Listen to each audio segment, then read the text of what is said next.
বাংলাদেশের রাজনৈতিক পালাবদলে প্রতিবেশী দেশ ভারতের অবস্থান যেমন উত্তেজনা বাড়িয়েছে, তেমন দূরদর্শী পদক্ষেপে পাকিস্তান বাংলাদেশের সাথে দ্বিপাক্ষিক সম্পর্ক উন্নয়নের জোর চেষ্টা চালিয়ে যাচ্ছে। চলতি মাসেই উন্নয়নশীল ৮ মুসলিম দেশের জোট D8 শীর্ষ সম্মেলন বসছে উত্তর আফ্রিকার দেশ মিশরের রাজধানী কায়রোতে। সম্মেলনে যোগ দেবেন বাংলাদেশের অন্তর্বর্তীকালীন সরকারের প্রধান উপদেষ্টা ডক্টর মোহাম্মদ ইউনূস। স্বাগত বক্তব্য দেওয়ার পাশাপাশি মিশরের প্রেসিডেন্ট আবদেল ফাত্তাহ আল-সিসির কাছে সভাপতিত্ব হস্তান্তর করবেন ডক্টর ইউনূস। আর সেখানেই তিনি বৈঠকে বসতে পারেন পাকিস্তানের প্রধানমন্ত্রী শেহবাজ শরীফের সঙ্গে। সম্ভাব্য এই বৈঠকের বিষয়ে সবার নজর থাকবে বলেও উল্লেখ করা হচ্ছে। D8 শীর্ষ সম্মেলনের ফাঁকে এই বৈঠক অনুষ্ঠিত হলে তা হবে উভয় নেতার মধ্যে দ্বিতীয় বৈঠক। মঙ্গলবার এক প্রতিবেদনে এই তথ্য জানিয়েছে পাকিস্তানি সংবাদ মাধ্যম দ্য নিউজ ইন্টারন্যাশনাল। সংবাদ মাধ্যমটি বলছে, প্রধানমন্ত্রী শেহবাজ শরীফ কায়রোতে অনুষ্ঠেয় উন্নয়নশীল ৮ দেশের জোট D8 এর একাদশ শীর্ষ সম্মেলনে অংশ নিতে 18 থেকে 20 ডিসেম্বর পর্যন্ত মিশরে সরকারি সফর করবেন বলে পাকিস্তানের পররাষ্ট্র দপ্তর ঘোষণা করেছে। অন্যদিকে বাংলাদেশের অন্তর্বর্তীকালীন সরকারের প্রধান উপদেষ্টা ডক্টর মোহাম্মদ ইউনূস 17 থেকে 20 ডিসেম্বর মিশরে সরকারি সফর করবেন। আর সেখানে D8 শীর্ষ সম্মেলনের ফাঁকে দ্বিপাক্ষিক বৈঠকে বসতে পারেন উভয় নেতা।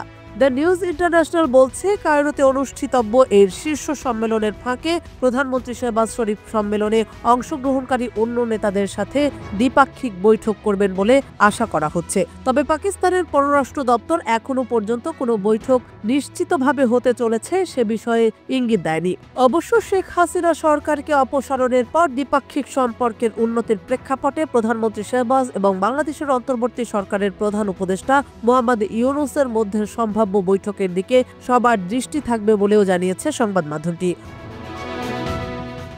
উভয় নেতা চলতি বছরের সেপ্টেম্বরে জাতিসংঘের সাধারণ পরিষদের সাইডলাইনে বৈঠক করেছিলেন এবং সেখানে দক্ষিণ এশিয়ায় আঞ্চলিক সহযোগিতার প্রাথমিক প্ল্যাটফর্ম হিসেবে সার্কের পুনরুজ্জীবনের আহ্বান জানিয়েছিলেন ডক্টর মোহাম্মদ ইউনূস। প্রসঙ্গত, পাকিস্তান ছাড়াও সদস্য দেশগুলোর মধ্যে রয়েছে মিশর, Bangladesh, Malaysia, Nigeria, Indonesia, Iran ও তুরস্ক। এই প্ল্যাটফর্মে এসব দেশ মূলত অর্থনৈতিক সহযোগিতার দিকে মনোনিবেশ করে থাকে। এই সহযোগিতার মধ্যে অর্থনীতি ও আর্থিক বিষয়াদির পাশাপাশি গ্রামীণ উন্নয়ন, বিজ্ঞান ও প্রযুক্তি, মানবিক উন্নয়ন, কৃষি, জ্বালানি, পরিবেশ এবং স্বাস্থ্যসেবার মতো বিষয় রয়েছে। এবারের D8 শীর্ষ সম্মেলনে অর্থনৈতিক সহযোগিতা, বাণিজ্য বৈচিত্র্য ও উদ্ভাবনের মতো গুরুত্বপূর্ণ বিষয়গুলোতে আলোকপাত করার পাশাপাশি সদস্য দেশগুলো বৈশ্বিক চ্যালেঞ্জ মোকাবিলা এবং পারস্পরিক প্রবৃদ্ধি উৎসাহিত করতে একসঙ্গে কাজ করবে দেশগুলো। তবে সম্মেলনে বিশেষ গুরুত্ব পাবে গাজা লেবানন প্রসঙ্গ। এক্ষেত্রে গাজা ও লেবাননে মানবিক বিপর্যয় নিয়ে শীর্ষ নেতারা একটি বিশেষ সেশন করবেন। ওই সেশন থেকে মানবিক সংকট নিরসনে যৌথ প্রস্তাবনা প্রকাশ করবেন D8 শীর্ষ নেতারা। উল্লেখ্য, 1997 সালের 15 জুন ইস্তাম্বুল ঘোষণার মাধ্যমে সদস্য দেশগুলোর মধ্যে উন্নয়ন সহযোগিতা বাড়ানোর লক্ষ্য নিয়ে D8 গ্রুপটি যাত্রা শুরু করে। উন্নয়নশীল 8 মুসলিম দেশের মধ্যে সহযোগিতা বৃদ্ধির লক্ষ্যে গড়ে তোলা হয় D8।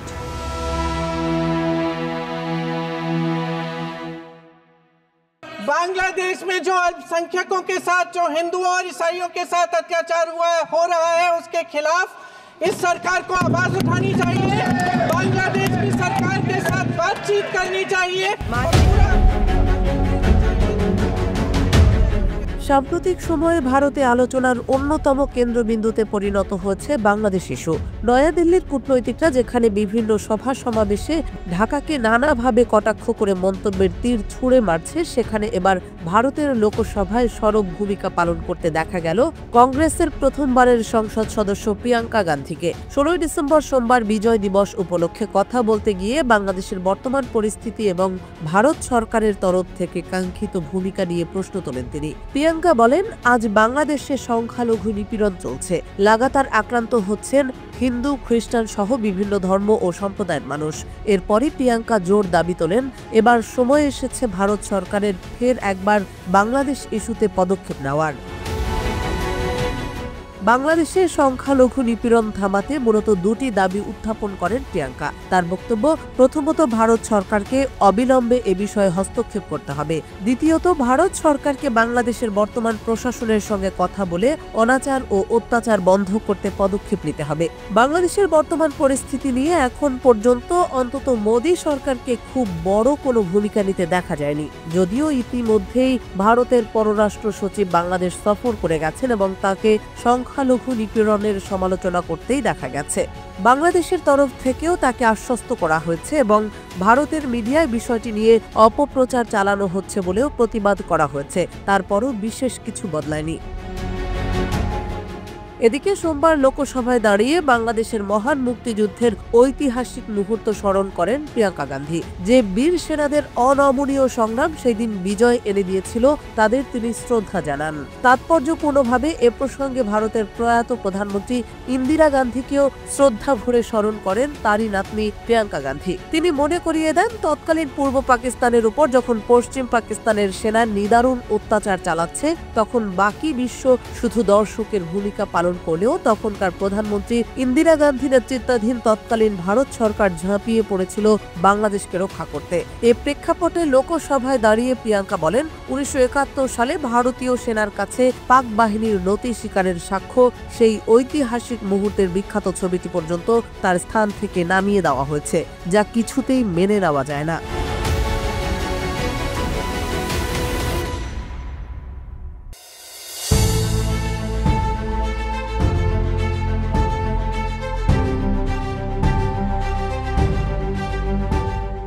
প্রেসিডেন্ট রিসেপ তাইয়েপ এরদোয়ানের নেতৃত্বে আন্তর্জাতিক রাজনীতিতে পরাশক্তি হয়ে ওঠার চেষ্টা করছে তুরস্ক। সম্প্রতি ভূ রাজনীতিতে একটি বড় সাফল্যের মুখ দেখায় এবার তুরস্কের উচ্ছ্বাসিত প্রশংসায় মাতলেন নবনির্বাচিত মার্কিন প্রেসিডেন্ট ডোনাল্ড ট্রাম্প। ন্যাটোভুক্ত দেশটির সঙ্গে সামনের দিকে সম্পর্ক কোন দিকে এগিয়ে যাবে তারই ইঙ্গিত দিলেন রিপাবলিকান এই নেতা। সিরিয়ায় ভবিষ্যতে কি হতে যাচ্ছে সেটার অনেক কিছু তুরস্কের উপর নির্ভর করছে। দেশটির ভবিষ্যতের চাবি তুরস্কের হাতে বলে মন্তব্য করেছেন মার্কিন নবনির্বাচিত প্রেসিডেন্ট ডোনাল্ড ট্রাম্প। স্থানীয় সময় সোমবার ফ্লোরিডা অঙ্গরাজ্যে এক সংবাদ সম্মেলনে তিনি এই কথা বলেন বলে জানিয়েছে রয়টার্স। সংবাদ সম্মেলনে ট্রাম্প তুরস্কের প্রেসিডেন্ট এরদোয়ানের প্রশংসা করে বলেন, তুরস্ক একটি প্রধান সামরিক শক্তি যেটি যুদ্ধ করে ক্লান্ত হয়ে পড়েনি। আপনারা জানেন এই মুহূর্তে সিরিয়ায় অনেক কিছু আছে, অনেক কিছুই এখনো অনির্দিষ্ট। আমি মনে করি সিরিয়ার চাবি তুরস্কের হাতেই রয়েছে। সিরিয়ায় উত্তর দিকের কিছু অংশ তুরস্কের নিয়ন্ত্রণে রয়েছে। একসময় ওই অঞ্চল কুর্দিদের সশস্ত্র গোষ্ঠী ওয়াইপিজির হাতে ছিল, কিন্তু তুর্কি বাহিনীর আন্তঃসীমান্ত হামলা ও আঙ্কারার সহায়তাপুষ্ট সিরিয়ার ন্যাশনাল আর্মির মাধ্যমে তাদেরকে সেখান থেকে বিতাড়িত করা হয়েছে। কিন্তু বাশার বিরোধী বিদ্রোহীদের মধ্যে ওয়াইপিজি অন্যতম। এটি যুক্তরাষ্ট্রের সহায়তাপুষ্ট কুর্দি বিদ্রোহীদের জোট সিরিয়ান ডেমোক্রেটিক ফোর্সেসের উল্লেখযোগ্য অংশীদার। সিরিয়ার উত্তর পূর্বাঞ্চলের একটি অংশ এসডিএফ এর নিয়ন্ত্রণে রয়েছে। এই অঞ্চলে যুক্তরাষ্ট্রের একটি সামরিক ঘাঁটি রয়েছে, সেখানে প্রায় 900 মার্কিন সেনা রয়েছে। ওয়াশিংটনের দাবি, ইসলামিক স্টেট বা আইএসের বিরুদ্ধে অভিযান চালানোর জন্য তাদের সেখানে রাখা হয়েছে। বাশারের পতনের পর ওয়াশিংটন ও আঙ্কারার শীর্ষ কর্মকর্তারা অনেকগুলো আলাপে অংশ নিয়েছে। বাশার পরবর্তী রাজনৈতিক শূন্যতায় আইএস যাতে মাথাচাড়া দিতে না পারে সেজন্য কাজ করতে তারা সম্মত হয়েছেন। সংবাদ সম্মেলনে সিরিয়ায় অবস্থানকারী মার্কিন সেনাদের বিষয়ে ট্রাম্পের কাছে জানতে চাওয়া হয়, কিন্তু তিনি এ বিষয়ে সরাসরি কোনো উত্তর দেননি। বরং তিনি তুর্কি সামরিক বাহিনীর শক্তি ও তুরস্কের প্রেসিডেন্ট রিসেপ তাইয়েপ এরদোয়ানের সঙ্গে নিজের সম্পর্ক নিয়ে কথা বলেছেন। তিনি বলেন, এরদোয়ানকে আমি মহান মনে করি। তিনি একটি অত্যন্ত বলিষ্ঠ ও শক্তিশালী সেনাবাহিনী গড়ে তুলেছেন।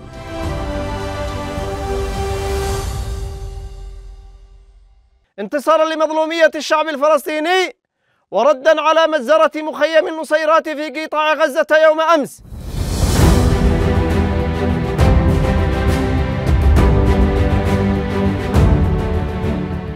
দখলদার ইসরায়েলের নৃশংসতায় ছারখার গাজা, লেবানন, সিরিয়ার পাশাপাশি ইয়েমেনও। তবে ইসরায়েলের নির্মম আগ্রাসনের বিরুদ্ধে প্রতিরোধ সংগঠনগুলো আগের থেকে অনেক বেশি সোচ্চার।